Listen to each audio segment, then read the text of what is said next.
The shipment crossed 3 hours after midnight.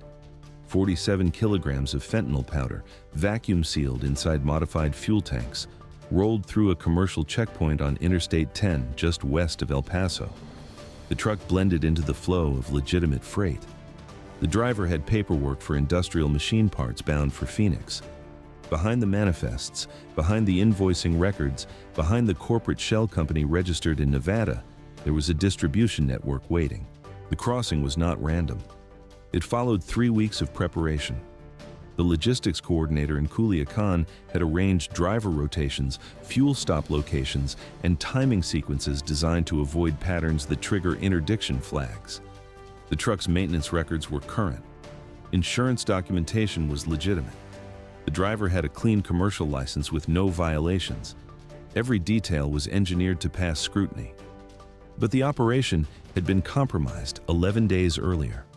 A confidential source in El Paso, someone with access to cross-border logistics networks, provided DEA with information about unusual activity at a warehouse compound south of Ciudad Juarez. The tip was vague but actionable. Increased security, new personnel, restricted access zones. The pattern suggested preparation for a major movement. The drugs were meant to saturate 6 cities across 4 states before Thanksgiving weekend. Phoenix, Las Vegas, Albuquerque, Denver, Salt Lake City, Tucson. Each location had staging crews, cutting operations, street-level cells ready to move product into nightlife districts, college campuses, and suburban corridors. The timing was deliberate. High demand, peak social activity, maximum exposure. The distribution architecture had been built over 18 months. Each city had a local coordinator who managed multiple street-level dealers. The coordinators reported to regional managers who handled logistics and money flow. At the top sat a small group of organizers who never touched the drugs and rarely communicated directly with operational personnel. The structure was compartmentalized. Arrests at one level would not expose the entire network. Phoenix served as the primary hub. The city's position along Interstate 10 made it ideal for receiving shipments from the border and redistributing to other markets. From Phoenix, drugs moved north to Las Vegas, east to Albuquerque and Denver, and northwest to Salt Lake City. Tucson operated as a secondary distribution point, handling overflow and serving southern Arizona markets. The network functioned like a logistics company, optimizing routes, minimizing exposure, maximizing profit. DEA agents had been tracking the shipment for 11 days. The operation began with surveillance on a logistics coordinator in Culiacan who had been linked to prior cross-border runs. Phone intercepts revealed coded language about holiday inventory and customer volume projections. Financial tracking showed unusual wire transfers to freight brokers in Texas and Arizona. When the truck departed from a warehouse compound south of Ciudad Juarez, aerial surveillance units locked onto its movement. The threat was already active. The fentanyl inside that truck represented approximately 470,000 lethal doses. If distributed as planned, it would flood markets where overdose deaths had already climbed 18% over the previous year. Emergency rooms in Phoenix had treated 63 fentanyl overdoses in the past 2 weeks alone. Denver's public health officials had issued warnings about contaminated cocaine supplies. Salt Lake City paramedics were carrying double the normal naloxone supply on night shifts. The drugs were not theoretical. They were moving. People were already at risk. DEA teams coordinated with Customs and Border Protection, state highway patrol units, and local task forces across all 6 target cities. The plan was to let the shipment reach its first staging point while maintaining continuous eyes-on surveillance. Premature interdiction would scatter the network. The goal was total disruption.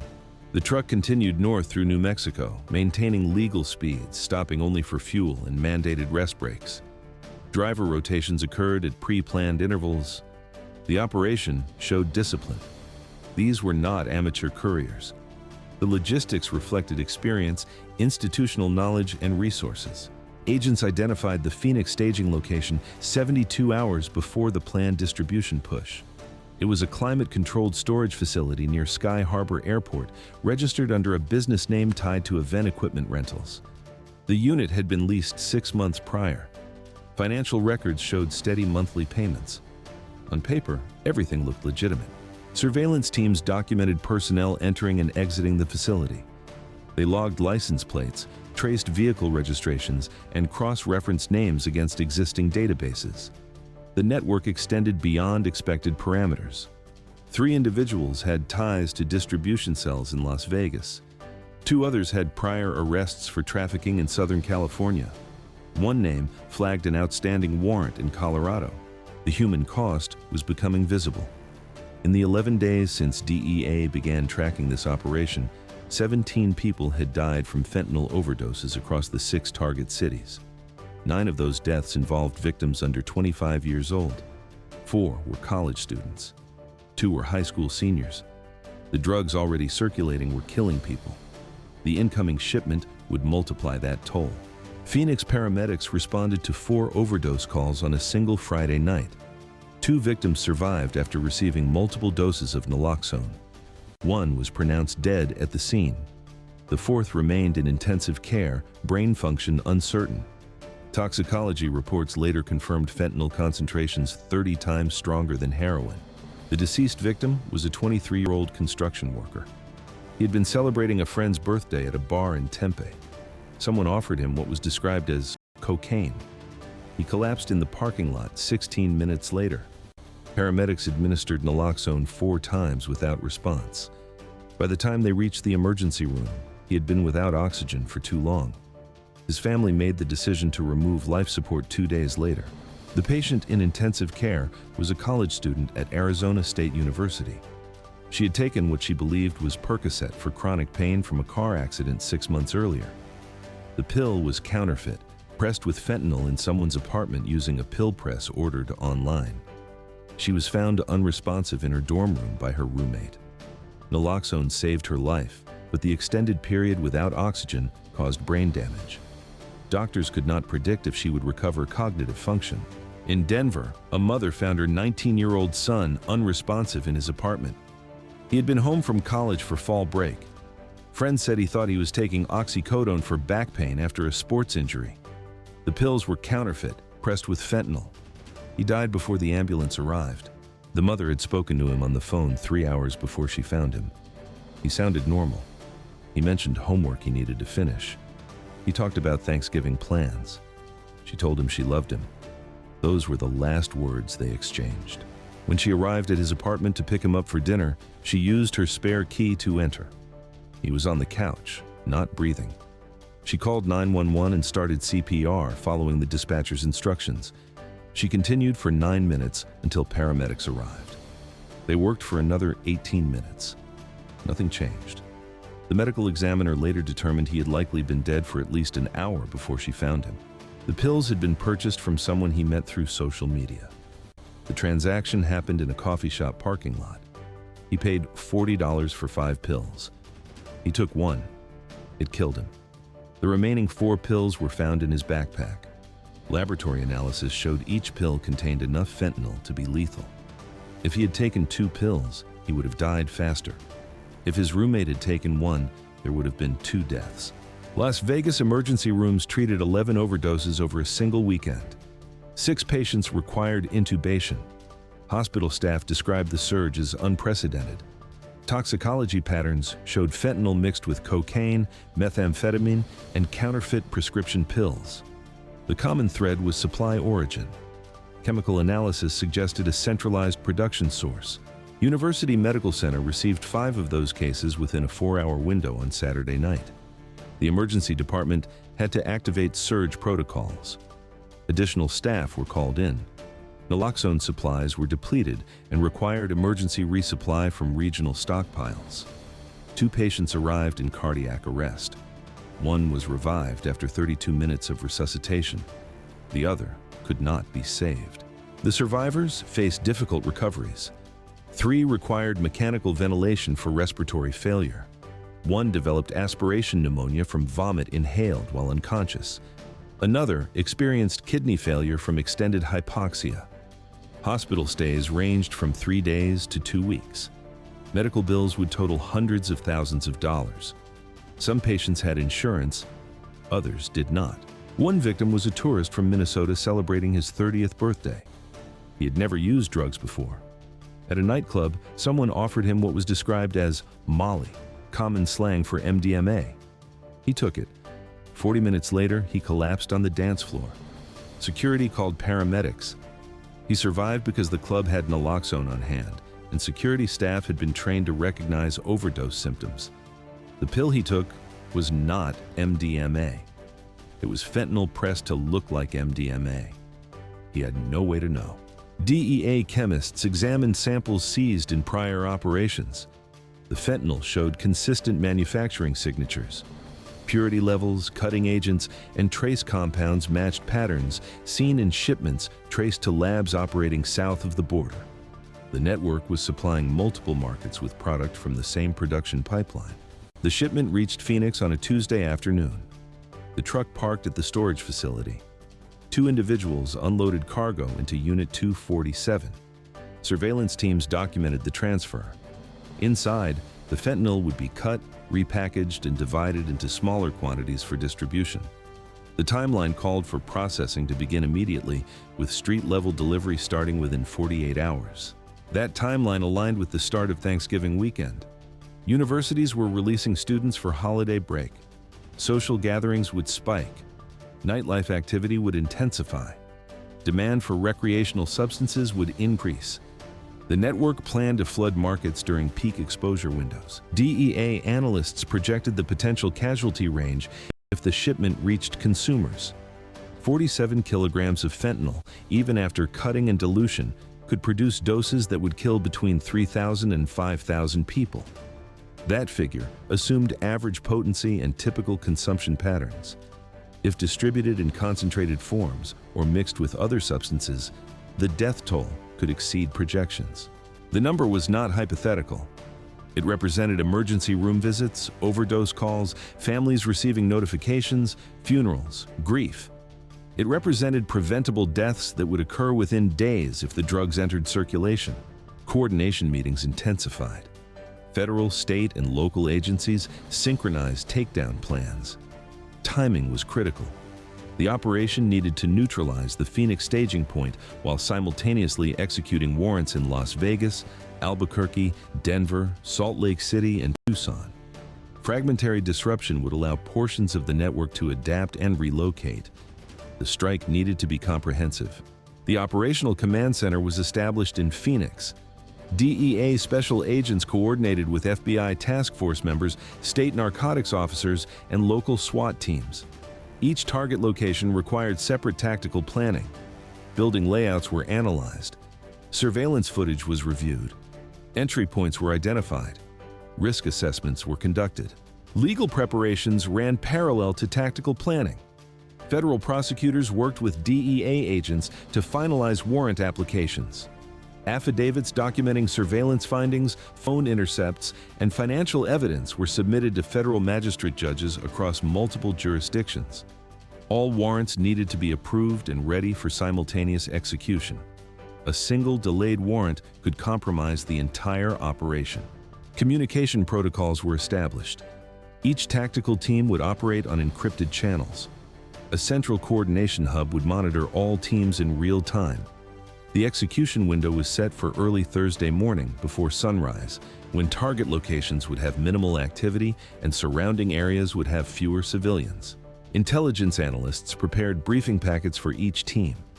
The packets included photos of suspects, floor plans of target locations, vehicle descriptions, known weapons, and behavioral patterns observed during surveillance. Teams rehearsed entry procedures. Backup plans were developed for various contingencies. Medical support was positioned near each target location. The operation required nearly 200 personnel across 6 states. Federal agents, state officers, local police, forensic technicians, medical examiners, translators, and support staff. Everyone needed to be briefed, equipped, and coordinated. The logistics alone required weeks of preparation, but the execution window was measured in hours. On Thursday morning, 37 hours before the planned street-level distribution launch, DEA tactical teams moved. Simultaneous raids executed across all 6 cities. In Phoenix, agents breached the storage unit and secured 47 kilograms of fentanyl powder, packaging materials, cutting agents, digital scales, and distribution records. 7 individuals were detained at the location. Forensic accountants seized financial documents, encrypted phones, and laptop computers containing client lists and transaction histories. The Phoenix raid began at 5:47 a.m. Tactical teams approached from multiple directions. The storage facility's main gate was secured first. 2 vehicles attempting to leave were stopped and occupants detained. Agents used a battering ram to breach the unit door. Inside, 3 suspects were packaging fentanyl for distribution. They attempted to flee through a rear access point but were intercepted by a secondary team. The scene inside the unit revealed industrial-scale drug processing. Fentanyl powder was spread across multiple tables. Electronic scales measured quantities down to the milligram. Cutting agents included lactose, mannitol, and other substances used to dilute pure fentanyl to street-level concentrations. Thousands of small Ziploc bags were stacked in boxes, ready for packaging individual doses. Distribution records found on-site listed customer codes, delivery schedules, and payment tracking. The record showed the network had been operating for at least 8 months. Revenue totals exceeded $4 million. The client database contained more than 3,000 entries, representing individual dealers across all 6 target cities. In Las Vegas, agents executed warrants at 3 residential locations and 1 commercial property. They seized an additional 12 kilograms of fentanyl that had been shipped ahead of the main load, along with counterfeit pill presses, binding agents, and dyes used to manufacture fake prescription medications. 4 suspects were arrested. Evidence included customer databases with thousands of entries. The commercial property was a vape shop that served as a front for distribution operations. The business appeared legitimate. It had proper licensing, paid taxes, and maintained regular hours. In the back office, agents found a hydraulic pill press capable of producing 10,000 counterfeit pills per hour. The press was set up to manufacture fake Percocet, Xanax, and Adderall pills. Molds for different pill shapes and stamps for imprinting pharmaceutical markings were organized in labeled containers. The operation could produce pills nearly indistinguishable from legitimate pharmaceuticals. Chemical analysis of pills seized at the location showed fentanyl concentrations that varied wildly from one pill to the next. Some pills contained barely detectable amounts. Others contained lethal doses. The inconsistency made every pill potentially deadly. Users had no way to know if the pill they took would be weak, strong, or fatal. It was pharmaceutical Russian roulette. Denver operations targeted a suburban house serving as a repackaging hub.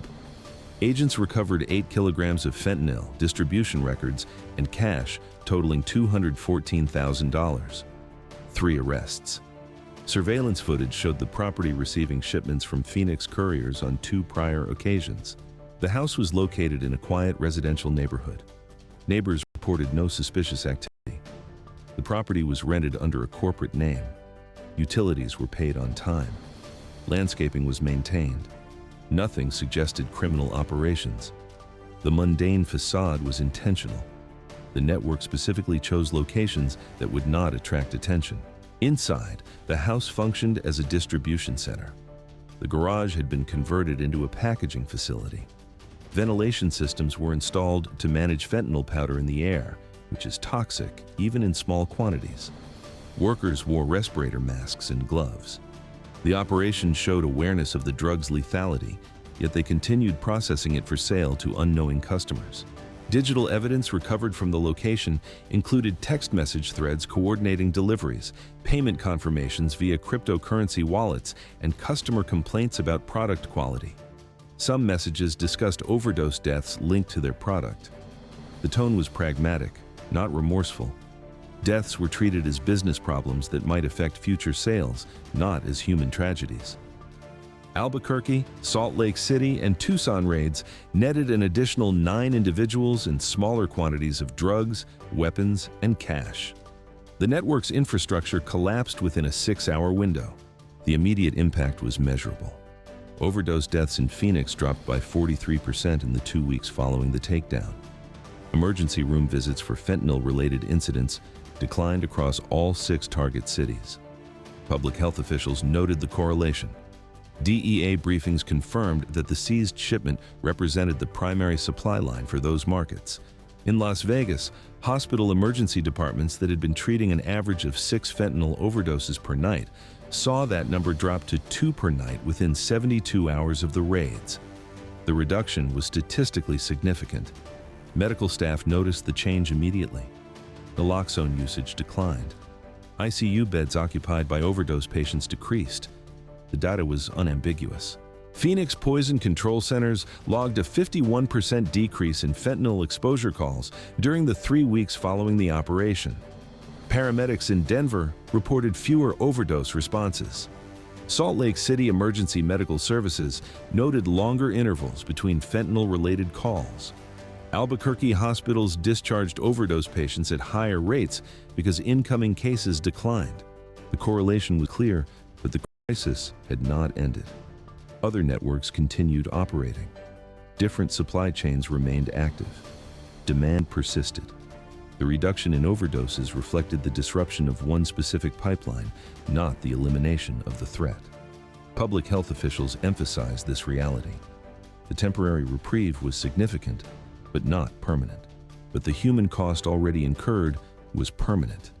22 people died from fentanyl overdoses in the 11 days between DEA initiating surveillance and executing the takedown. Those deaths occurred while the shipment was in transit, while agents were building the case, while coordination was underway. Speed was not the issue. The drugs were already flowing before surveillance began. Families across 6 states received notifications. Parents identified bodies. Partners planned funerals. Friends processed grief. The victims were not statistics. They were students, workers, parents, siblings. Some thought they were taking prescription medication. Others believed they were using cocaine or methamphetamine. None of them knew they were consuming lethal doses of fentanyl. The shipment that was intercepted would have killed thousands more. The math was unambiguous. 47 kilograms translated to enough fentanyl to produce overdoses that medical systems across 6 cities could not have absorbed. Emergency rooms were already strained. Naloxone supplies were already depleted. Paramedics were already running extended shifts responding to overdose calls. The Thanksgiving weekend would have been catastrophic. College students returning home, holiday parties, increased social activity. The drugs would have circulated through nightlife districts, dorm rooms, house parties, and private gatherings. Overdoses would have spiked. Deaths would have multiplied. Hospitals would have faced surge capacity crises. Epidemiological models projected the distribution timeline. Phoenix would have seen street-level sales begin Friday evening, November 22nd. By Saturday afternoon, the drugs would have reached Las Vegas and Tucson. Sunday morning would have brought distribution in Albuquerque, Denver, and Salt Lake City. By Monday, the entire network would have been active across 6 cities simultaneously. The first overdoses would have occurred within hours of initial sales. Based on the fentanyl's potency and the typical pattern of use in these markets, emergency rooms would have seen the first wave of patients Friday night in Phoenix. Saturday night would have brought surges in Las Vegas and Tucson. By Sunday night, every target city would have been dealing with multiple overdose cases. Hospital capacity was already stressed. Phoenix emergency departments were operating at 94% capacity before Thanksgiving weekend. Adding even a dozen fentanyl overdoses per night would have overwhelmed triage systems. ICU beds were limited. Ventilators were in use. Staff were stretched. The system had no surge capacity available. Las Vegas hospitals had prepared for a difficult weekend. They always did during holiday periods. Tourism increased. Alcohol consumption rose. Accidents and medical emergencies climbed. Adding a fentanyl crisis on top of baseline demand would have created conditions where care had to be rationed. Patients would have waited hours for treatment. Some would have died waiting. Denver public health officials had modeled worst-case scenarios. If fentanyl overdoses exceeded 15 cases per night across the metro area, emergency medical services would be unable to maintain response time standards. Paramedics would be tied up on extended calls. Other emergencies would face delayed response. Heart attacks, strokes, accidents, all would have been affected by a surge in overdose calls. DEA analysis estimated that without intervention, the death toll from that single shipment could have exceeded 4,000 people over a 3-week period. The estimate factored in distribution patterns, consumption rates, and the potency of the seized fentanyl. It assumed worst-case scenarios where concentrated doses entered circulation or where users had no tolerance to opioids. 4,000 deaths, 4,000 families, 4,000 funerals, 4,000 absences that would echo through communities, schools, workplaces, friend groups. The number was almost incomprehensible. It represented a scale of harm that would have overwhelmed public health infrastructure, exhausted emergency response systems, and generated national attention. None of it happened. The drugs were seized. The network was dismantled. The distribution timeline was obliterated. People who would have been exposed never encountered the drugs. Overdoses that would have occurred never happened. Deaths that would have been recorded never took place. But the threat was real. The harm was imminent. The timeline was measured in hours, not weeks. By the time agents raided the Phoenix storage unit, cutting operations were scheduled to begin that afternoon. Packaging was set for overnight. Distribution runs were planned for Friday morning.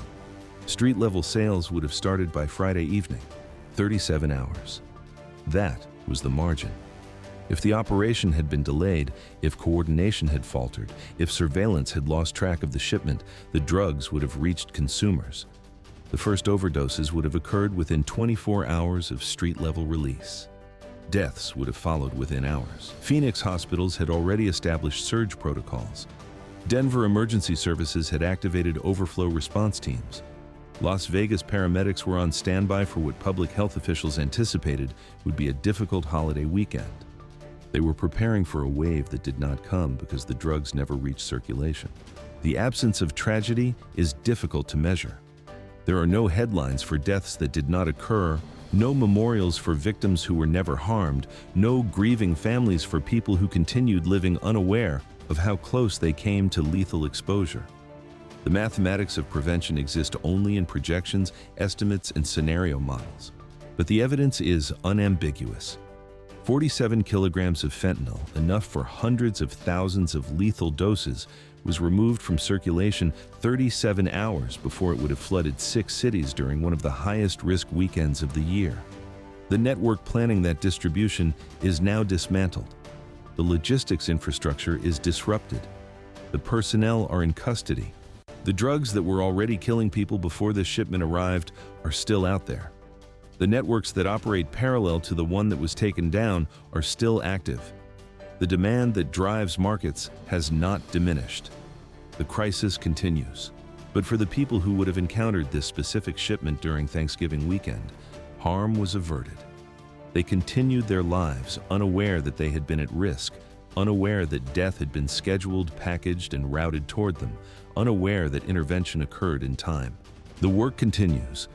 Surveillance operations are active. Investigations are ongoing. Coordination between agencies remains constant. The next shipment is already being planned somewhere. The next network is adapting to enforcement pressure. The threat persists. But this time, for this shipment, for these 6 cities, for these thousands of potential victims, the drugs never arrived. The distribution never happened. The deaths never occurred. Timing made the difference. 37 hours. That was the margin between catastrophe and prevention.